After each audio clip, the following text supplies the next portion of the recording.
then you put an airplane full of people at risk. Got to draw the line somewhere. Today, we're pulling into a conversation of one of the most thoughtful voices in drone public safety, Matt Sloan. He did the hard work most of us avoided by reading all 700 plus pages of the new FAA rule, so you don't have to. This is getting more serious. You got to start because it's going to be required. What's one overlooked reason why DFR programs fail to get off the ground? Is it technical, cultural, or bureaucratic? This is not the final form. DFR is not in its final form. We're in step 1, maybe step 2. Now we're talking about really scary stuff. And so you need to make sure. Welcome to Dronecast, rethinking public safety one drone at a time, a podcast by DroneSense. We explore real-world applications of drones in emergency response, offering a close examination of evolving trends in drone technology and its impact on public safety. I'm your host, Joe Kearns, Strategic Partnership Manager here at DroneSense. And hey, as you're listening, I'd love to hear from you. Maybe there's a story or a challenge from your own experience that resonates, or is there a topic you'd like me to cover in future episodes? Reach out to us on LinkedIn by searching for Dronecast, rethinking public safety one drone at a time, or visit dronesense.com/Dronecast to share your thoughts. Your feedback helps shape the show, and you might just inspire our next episode. Now, let's dive into today's conversation on advancing public safety through drones. Interesting. Nice. Now let's talk about training and scaling DFR with all of this. Now, we hear the phrase DFR at scale a lot right now, and the DFR wars are happening at this point. Now, from your point of view, what does that actually look like in the next 1 to 2 years? Yeah. So, I mean, I think a lot of this is even bigger than just 108. I mean, I think it's just where the industry is heading in general. So, I mean, I think regional DFR programs, if not, state level DFR programs are where we're heading. We've all been, and I'm not pointing fingers at anyone, we've all done this. We've basically been doing door-to-door DFR sales, doing it one agency at a time. And, we had to, right? That's how you start the groundswell. But we've got to get to a place where agencies are working together, even agencies within the same city. Like a lot of times, police is doing one thing and fire is doing a different thing and EMS is doing a totally different thing. We got to get away from that. And so we've got to get agencies working together. We've got to get cities working together and therefore counties working together and getting into regional and state level. And so I think that's where this is all headed. I think that the thing that might actually get us there is how expensive it's getting to operate beyond line of sight with radar, right? And so, like, why, if I live in Huntsville, Huntsville Police Department spends a couple $100,000 putting in radar, why shouldn't every other agency in that same area get to use the radar? Because there's no point in putting two of them right next to each other. It's the same radar. So how do we look at ways where an entire county can come together and buy the radar, or entire region can come together and buy the radar? Or frankly, how do we get the FAA's radar data? That's a separate podcast topic for another day. That's very interesting. But we'll bring that up in the next one. Yeah. If we cost share on some of that stuff, it's going to make us all more successful. And frankly, it's the same data feed, no matter how many people are looking at it. So I think that actually might be the thing that kind of pushes us to work together. And, cops and firefighters haven't gotten along for hundreds and hundreds of years, but they're going to have to work together and get over it. So they're going to have to. And I mean, it is something that, like, a lot of us futurists and stuff that we talk about in this industry and what it's going to look like too, and like multi-agency, multi-department, even like infrastructure, everybody using the same, like, either drone-in-the-box radar assets, all of it. That's going to be really exciting. I'm stoked for that. It doesn't make a lot of sense. And honestly, like, we're in a lot of cases, we're all using the same drones to do the same things, and they're capable of doing more than one thing. And so do we get to a place where, one day a drone is doing a survey for the public works department, and the next day it's running a DFR mission, and the next day it's moving, medications from a pharmacy to a patient's home or whatever. I mean, we can make these things, usable for more than one purpose. Everybody's so focused on, like, this is my thing, nobody else is going to use it, and it's like, we got to get away from that. But I get it. They paid all this money for it. So if we can all totally. And then there's share, it's still, I mean, it's not like it's no longer a new frontier, but it still is. Like, we're still figuring out where all the boundaries are right now. So it is Right. That's the biggest thing, right? Is people go like, I feel like we're missing the boat on DFR. I'm like, man, there's probably 50 agencies in this country doing DFR out of 40,000. Nobody's missing Yes. any boats, right? Like we're very much at Nope. the beginning. We're very much in this, like, do we use Chinese drones? Don't we use Chinese drones? Do we need drones that fly for, 40 minutes or 2 hours? And can we only go 1 mile, or can we do 2 or 5 or 10 or 20? And so like, we don't have the right stuff yet. This is not the final form. DFR is not in its final form. We're in like step 1, maybe step 2. I don't know. We'll see. Right. And maybe it's not the exact algorithm equation that works for this city or for this county, or I'm up here in the mountains near Aspen. It's a little different than what it would be like in Denver. And but at the same time, maybe it's the same in some ways, but it's just, I don't know. It's just, again, it's more back to how exciting this industry is, how wild this industry is, and then how much you constantly have to be always seeking new knowledge and learning and always reading 700 pages. No, Well, that's still. that's the fun part about where I sit in the industry. If I were, and again, I'm not knocking any of these people. I'm just using examples. But if I were Skydio, of course, I would come to your department and say Skydio is the best thing ever. If I were Brink, I would say Brink's the best thing ever. If I were DJI, I'd be like, we got the best thing ever. Like, I don't really care what hardware anybody uses, right? And I just want everybody to have stuff that will will be useful for them. I think the challenge 100%. gets into like, we don't have any interoperability though, right? So that's where it gets really weird, because it's like, okay, if you're up in Aspen and you guys are using X drone, and then just down the hill they're using a different drone and different software, and they don't talk to each other, and now we've gotten these big companies involved who have big money backers, and they want to keep each other out too. So now we've got our customers are siloed and our providers are siloed, and at the end of the day, people get hurt. So like, I don't know the answer to that, and I'm not just like, I'm not a kumbaya, let's all get along. Like, I understand there's a capitalist purpose to all this as well too, but we have to figure out a way to kind of to muddy through that. And frankly, in some cases, in some ways, I think Part 108 a little bit levels the playing field, because everybody has to follow the same rules, and we're all going to have to be compliant with the same stuff. So we'll see where that gets us. Sure.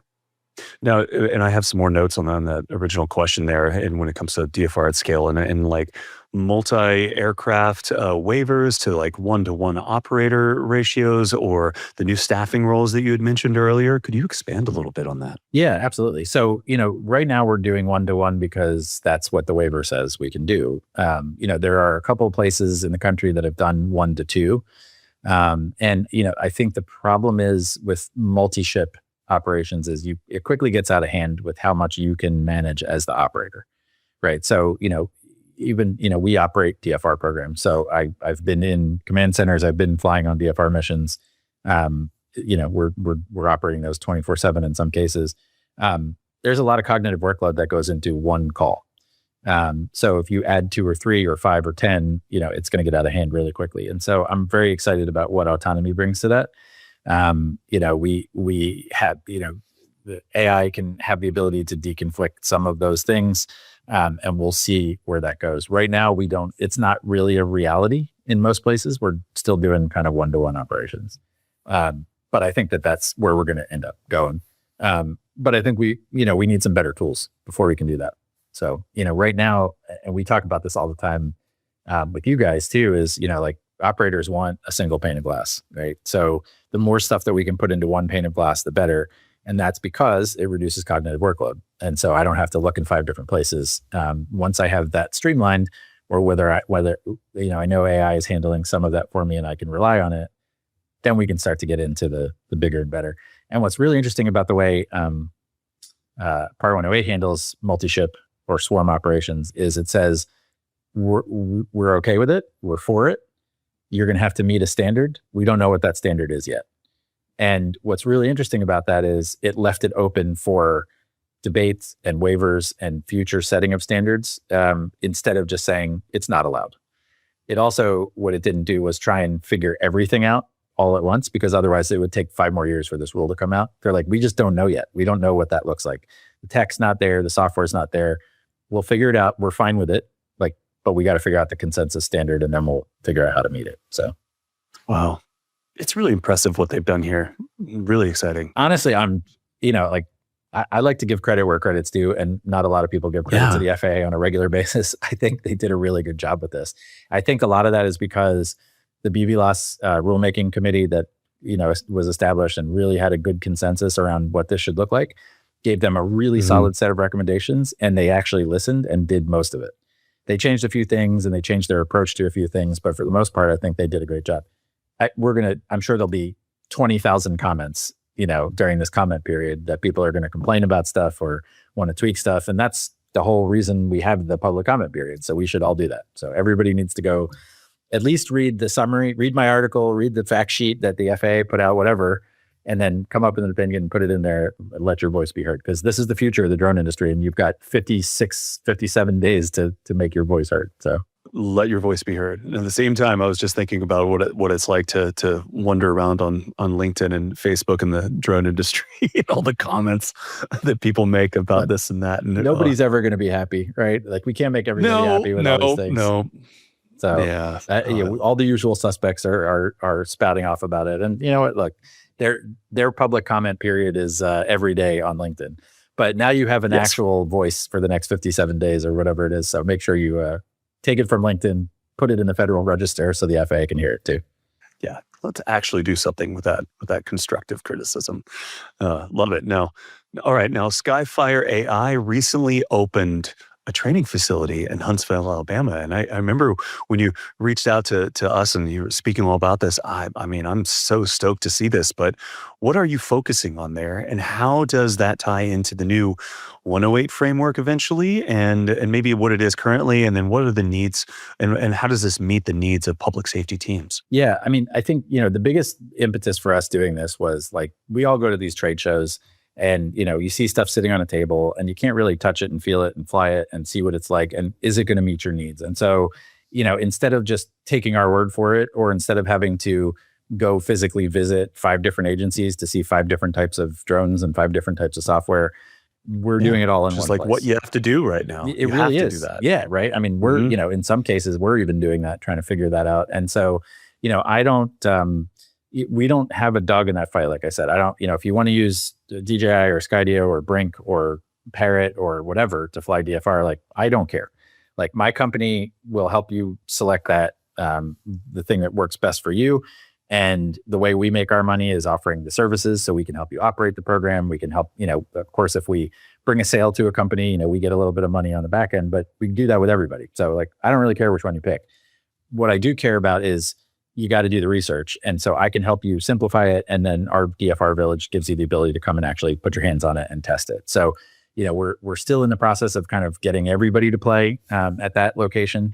But, we're really excited about where it's going. The other thing that it does too is it gives you real world scenario based training. So if you can't do it at your own facility, or you want to be able to, say, hey, look, I got to set up, the call that we run the most often is barricaded gunman and, or a traffic accident or whatever, can you set that scenario up and then let me try 3 different drones in that same scenario and compare the 3? That's the ability that we have now. So you don't have to wonder, like, how it's going to really perform once you get it back. And so we're very excited about that. The other cool thing is that it's 2,200 acres. And so, 4 miles corner to corner, like, we can, as we get into the BVLOS stuff with Part 108, like, that's a place where we can actually test some of this stuff. And so we're really excited about that potential. Yes.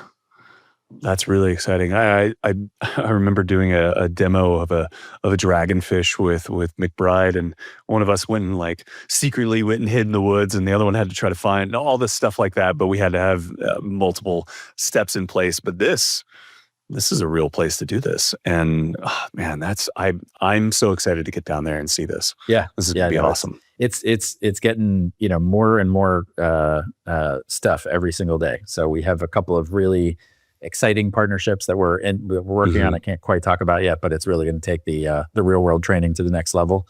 And so awesome. I'm super excited about where it's heading. Matt, what is one of the more overlooked reasons why DFR programs fail to get off the ground? Is it because it's not technical, or is it cultural, or is it bureaucratic?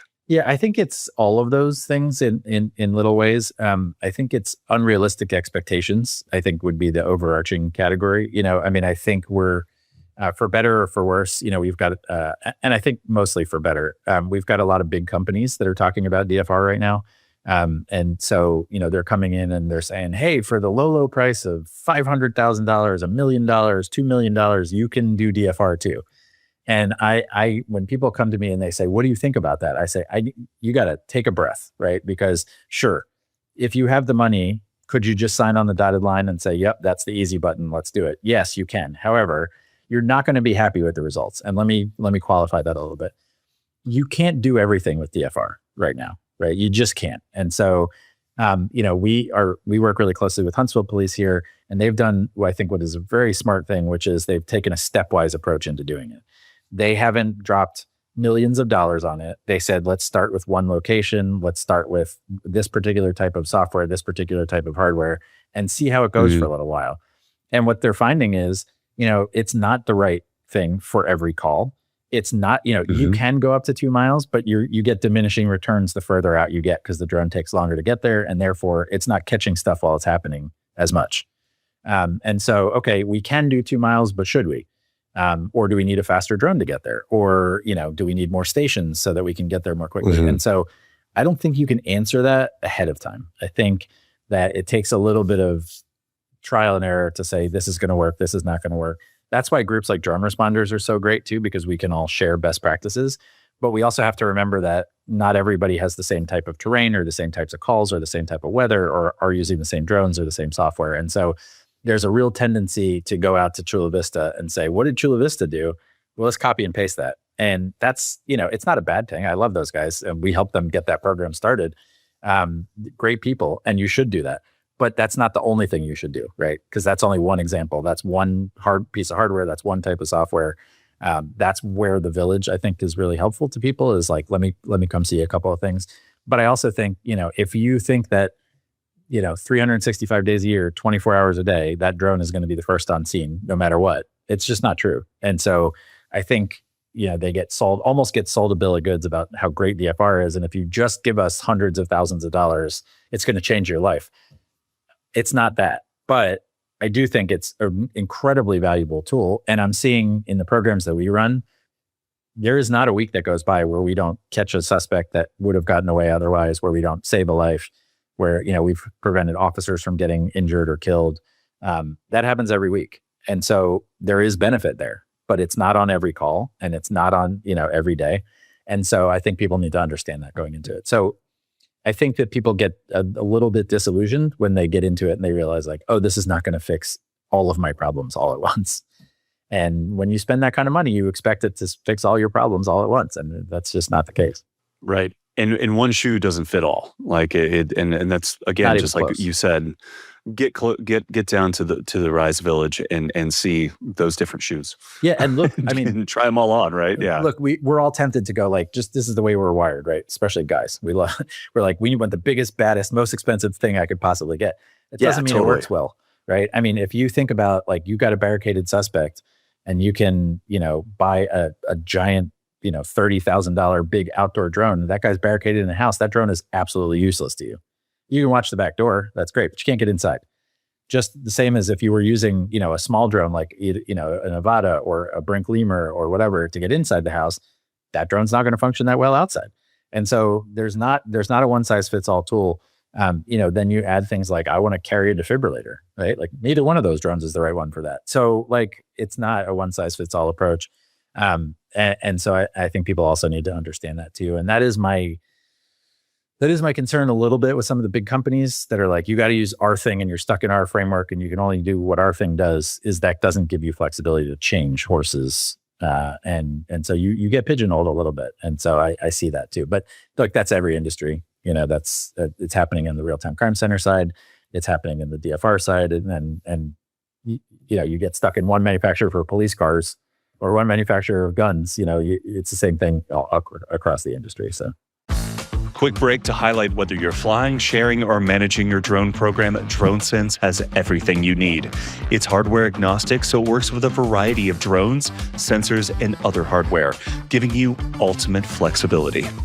And with the ability to collaborate across agencies securely, DroneSense helps you scale from 1 drone to 100 plus, supporting you in everything from routine calls to disaster response. To learn more and get started, check out the link in the description. Very well said. Now, what advice would you give a midsize agency trying to punch above its weight in deploying DFR, as you mentioned?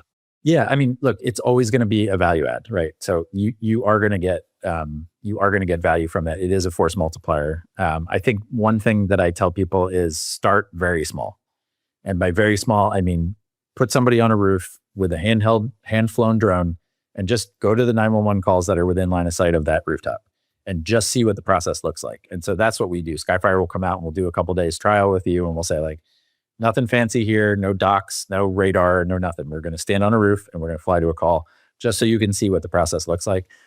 You can do that tomorrow with no cost. Like you already have a drone, you already have a certificated pilot, just stick them out on a roof, and instead of having them drive to the call, have them fly from the roof. So I start there for $0. And then I think really, really understand what the value proposition is for DFR in your location, not what it is in Chula Vista or Fort Wayne, Indiana, or Brookhaven, Georgia, what it is for you, what missions you're trying to accomplish, what problems you're trying to solve, and then design your program around that. And, one of the things about Skyfire, we'll talk to you all day long. We only charge you if you buy something. So, if you want to call us and talk to us about, hey, what might work in our area, we're happy to have that conversation with you, and it doesn't cost you a thing. So, I would recommend calling an expert, whether that's us or you guys at DroneSense, or that's another agency that you've worked with that's done DFR. You got to do the research. You can't just take the easy road. This is one of those things where, just taking the easy road, you're not going to be happy with the results. I wish it were simpler, but it just isn't. So, I think those are all things that I would suggest. And then, consider the value of outside companies that can help you operate the programs. And so a lot of times agencies will buy a DFR program from anybody, doesn't matter who. And then that agency or that company that sells it to them will be like, all right, here's everything. Good luck. I mean, here's a little implementation help. Call us if you need anything. What we do, and this, we're not alone in this, but I frankly, I think we're the best at it, but let us help you. Let us stick around. Let us help you operate the program. I mean, we don't necessarily have to be your operator, but there is some level of continuous involvement that I think is really helpful. And we've seen that play out in so many agencies that we work with. Is, hey, like this is going really great, but we're trying to think of like what's next, and how do I tweak this? Or we're having this little problem. You want to have a relationship with your provider that allows you to have ongoing dialogue with them. So those would be my recommendations.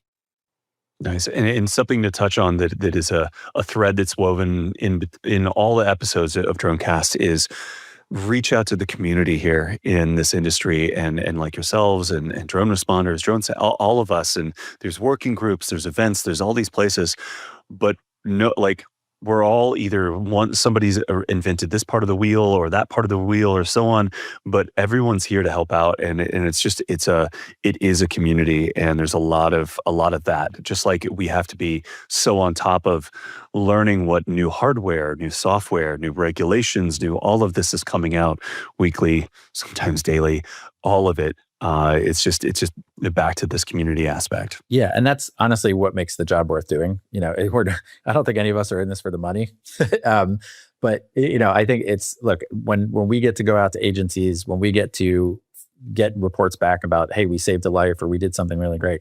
That's what makes it worthwhile for me to do. 100%. And you want to share that, right? Because when you have a win, you want to share that. And so I think there's a lot of good lessons learned. Like I said, we're at the very, very beginning of this thing. And so anybody who tells you they got all your problems solved, that's just not where we are as an industry. I think we're getting there. I mean, I think 108 is a really big step in that direction, whether it affects public safety immediately or not. I think that's going to lead to better hardware. It's going to lead to better software. It's going to lead to better detect and avoid capability and network environments and things like that. And so all of that is a benefit to all of us. Truth. Love it. Now, let's look ahead a bit. What do you hope public safety leaders will take away from the Part 108, and not just in terms of operations, but in mindset? I think the biggest thing is that like this is getting more serious, right? And so, anybody who looked at the current rules and were like, this is where it's going to stop. This is all we're ever going to have to do, I think is crazy. We always knew that to do this right, we were going to have to get more serious. We were going to have to get more involved in sharing data with the manned aircraft community and vice versa, them sharing data with us, because we are operating in the national airspace. And, we're frankly, I'm knocking on wood, we've been pretty safe doing it the way we've done it. But it's not enough. And so I think if I would give anybody advice about what Part 108 means for you is if you're not serious about your program and you're not taking it seriously, meaning policies and procedures and recurrent training and reporting requirements, you got to start because it's going to be required. It's not yet in most cases, but it's going to be required and it should be required, frankly. And so, you've got to start thinking about, it's not enough for somebody to get training once and then not pick up a drone for 2 years and then expect to be current. And so, one of the things that I always do when I go give talks at conferences and stuff is I'll ask people, okay, how many agencies here have a drone? And 99% of them raise their hand. And you say, how many agencies here have a drone program? And about 20% of them raise their hand. And you go, yeah, that's a problem, right? Like there are places, I won't name names, but there are a lot of places around the country where somebody goes to Costco or Best Buy or Amazon and buys a drone and says, all right, we got a drone program, and that's just not good enough. And the FAA is really going to make sure that that doesn't, that's not where you stop. Yes, it's very exciting. Like it really is. And it really, as you're saying, it really makes things serious now. Now, you had mentioned this before, and from some of the notes, there's an emphasis in the 108 on cybersecurity and physical site access, and then alerting. Could you expand on that? Yeah, that's a really important piece too. And they actually have brought the TSA into this rule too, which is really interesting. And so, if you think about what we're going to allow people to do under Part 108, it's fly big, heavy aircraft, very long distances. And so if you think about the security dangers inherent in that, it's one thing to fly a drone up to 55 pounds within line of sight. Like, there's still some scary stuff you can do there. But when you're now talking up to 1,320 pound aircraft and you can do a couple 100 miles beyond line of sight, now we're talking about like really scary stuff. And so you need to make sure that, your data security infrastructure is in place, the physical site access. They talk a lot about physical site access. So making sure that you have accountability for who's going in and out, badge access, that kind of thing. Who has access to the payloads, who has access to the launch and landing sites. All those are going to become absolutely critical, and you're going to need to document and send in reports on that stuff. And I think, it should be obvious to everybody why that's required. But I think there's a real risk there. So that's a big part of it. And, I think that's something we need to take seriously. We've already, we already take, I think, the data security piece of it fairly seriously because we understand we're moving public safety data back and forth. So we need, certain levels of encryption. We've obviously gone through this ad nauseum for the last 8 years on, is data getting out of, back to China, getting out of this country? Are we sandboxing it here? Like we're already kind of familiar with that. One thing we haven't done a good job of is physical site security.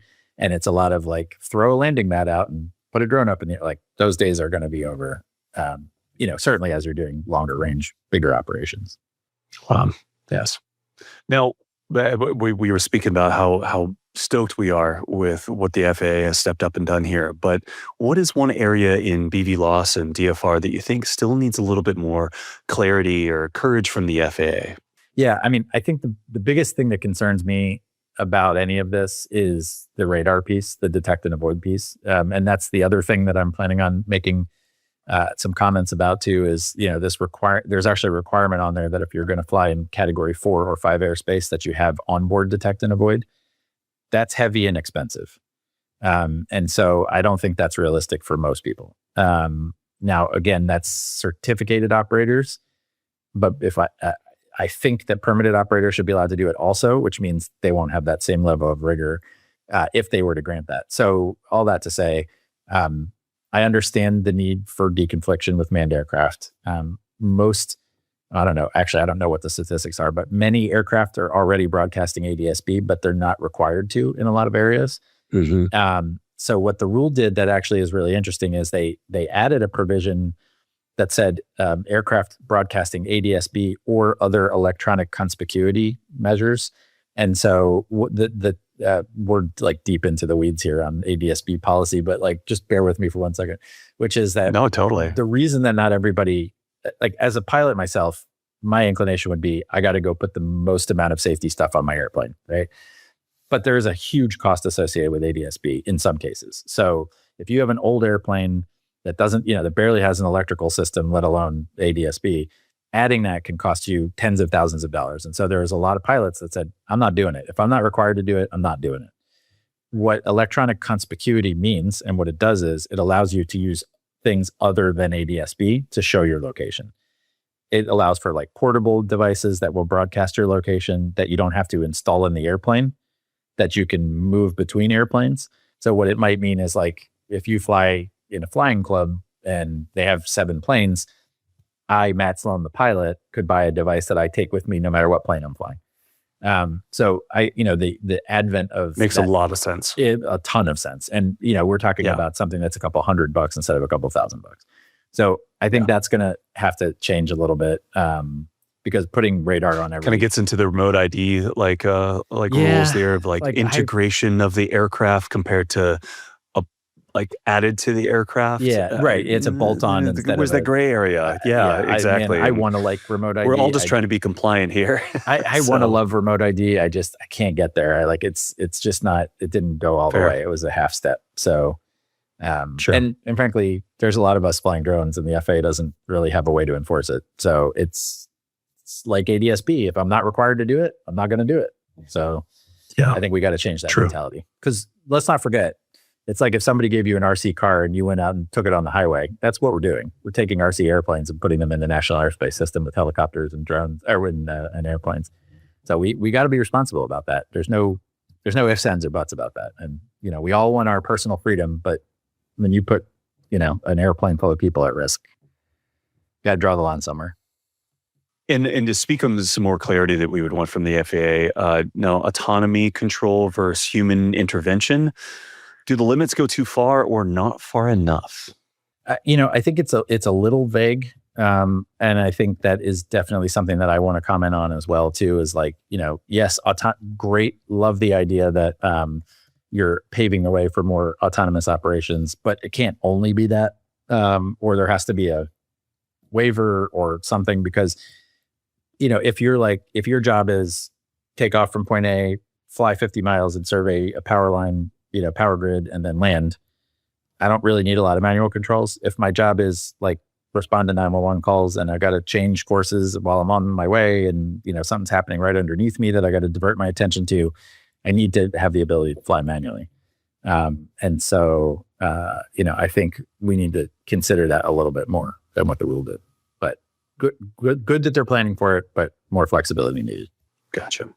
Now, how do you see Skyfire AI evolving in response to where the industry is heading, especially with all this new regulatory movement? Yeah, we're really focused on adding better autonomy, adding more interactivity, and being able to enable multi-ship formations. So, like if we're doing a search and rescue and we want to be able to send out 5 drones, and each one takes 100 acres instead of having one drone do 500 acres. That could be really valuable. The way I sort of look at it is there's the, how do you mission plan? How do you decide where to go piece? Then there's the fly there and get there piece. And then there's the, what do you do once you get there piece? And I think we're really good at that middle part, fly there and just get the drone on scene, right? That's what DroneSense, where they primarily focus. That's what all the other software providers are like, get the drone from point A to point B. But how do I flight plan? How do I de-risk? And then what do I do once I get there? How do I use that data? How do I live interact with that data? And some of the AI stuff that we can do while we're on scene. So we're focused on 1 and 3. You guys are very focused on 2. And I think that's great. We're not, we don't want to reinvent DroneSense. There's no gain in that for any of us. So I think that part of the industry, I think, is settled. It not for good, but I think there's a lot of good stuff there. We're trying to figure out some of that other stuff. Nice. Now, Matt, I've got a couple wrapping up questions here to ask you. And one, you have all these different filters on the world right now. You had a foot in media, emergency response, aviation. What's kept you grounded and excited through all these different waves of change? I like being on the forefront of stuff. So I got into drones when, it wasn't really a thing yet. And I love tech. I'm a giant nerd at heart. So like I do laser engraving, it's just because it was like, oh, this thing is cool. I can put stuff on Yeti cups and whatever, I just love gadgets. And so I think that's what's driven me. That's what, part of what I loved about the media was, this sort of like drop into this unknown circumstance and kind of navigate your way through and figure it out. And in a lot of ways, that's where we are in the drone industry too, right? I mean, in news, it was very like literal, right? Like you literally fly to a place you've never been before in the middle of chaos and figure it out.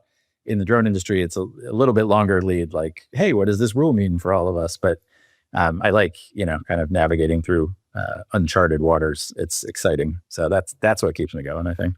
That's awesome. Now you said laser engraving. What's the next piece of tech or filter that you're looking at? Who can say? So I have a CO2 laser that does a good amount of stuff. The next thing I'm going to move into is a fiber laser, so I can do metal and all that. But that's my creative outlet. So lasers, love it. Actually, the name of my business, which please don't go look it up because I'm not trying to start a real business here. This is a friends and family business. Totally. But what I call it was it's called Matt's frickin' laser beams for that very reason.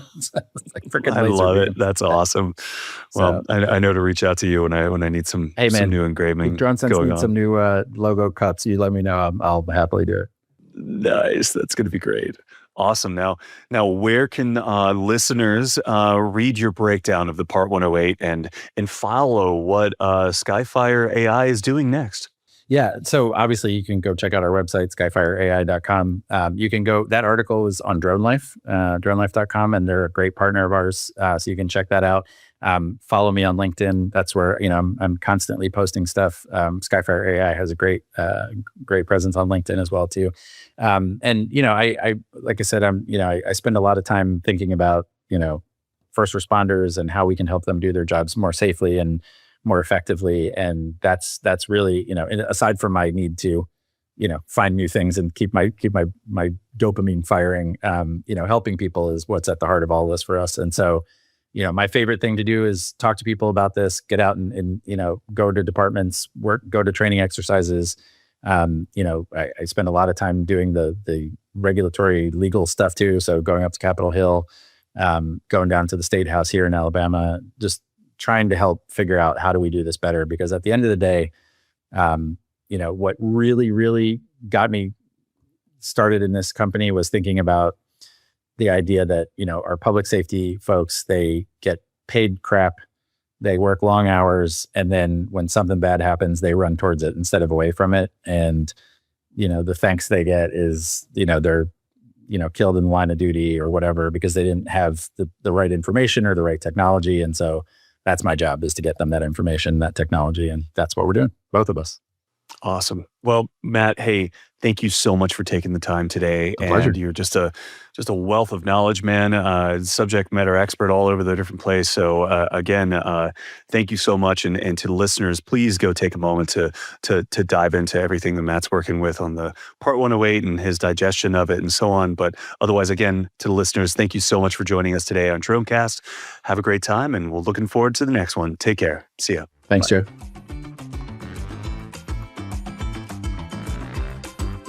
And that's a wrap for today's episode of Dronecast, rethinking public safety one drone at a time. I hope you found today's conversation insightful and thought-provoking. As always, we want to hear from you. What do you think of today's topics? Do you have any questions or suggestions for future episodes? Don't forget, you can reach out to us on LinkedIn at Dronecast, rethinking public safety one drone at a time, or head over to DroneSense.com/Dronecast to share your thoughts and get more content from the show. If you enjoyed this episode, please consider subscribing, rating, and sharing it with others who are passionate about the future of drones and public safety. Thanks for listening, and we'll catch you next time.